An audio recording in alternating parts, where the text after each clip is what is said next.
Salut, c'est Mister S, et aujourd'hui on va parler de Massacre à la tronçonneuse.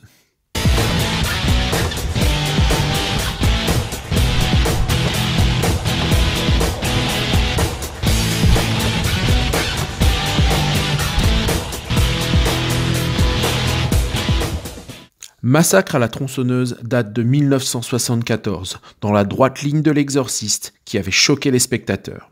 Ce film est resté dans les annales pour sa violence sans précédent.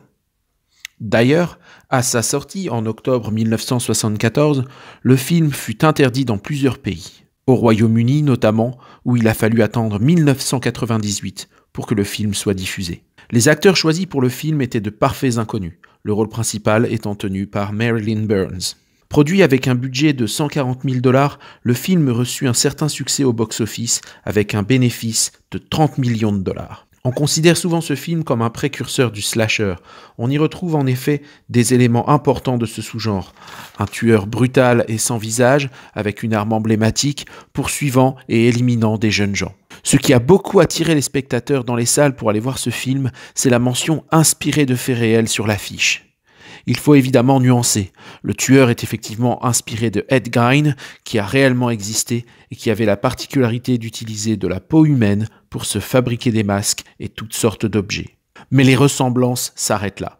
Il n'empêche que ce film attire les foules malgré les polémiques qu'il suscite. Le scénario est très simple. Un groupe de jeunes gens voyage à travers les États-Unis. Alors qu'ils s'arrêtent pour refaire le plein, on leur apprend que les cuves sont vides.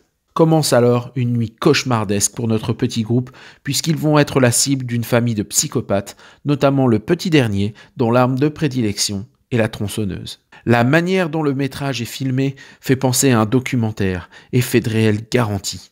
Dans une certaine mesure, Massacre à la tronçonneuse a été le pionnier du found footage, comme Cannibal Holocaust ou encore le projet Blair Witch. Ce film fait partie des œuvres cinématographiques qui m'ont le plus dérangé. Même s'il date des années 70, il a toujours le même effet sur moi. On ne saurait en effet voir ce film sans le remettre dans le contexte de l'époque, qui était troublé à la fois par la guerre du Vietnam et par le scandale du Watergate. Certains voient dans Leatherface et sa famille des victimes du capitalisme industriel. En effet, ces gens ont perdu leur boulot dans l'abattoir suite aux avancées de la technologie.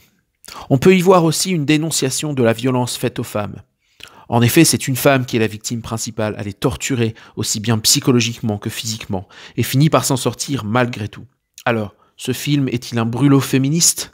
Il convient de nuancer les choses, car elle s'en sort grâce à l'aide d'un routier. Dans le genre femme forte et indépendante, il y a mieux comme symbole. Enfin, de l'aveu du réalisateur du film lui-même, il y a un sous-texte végétarien et pro-droit des animaux.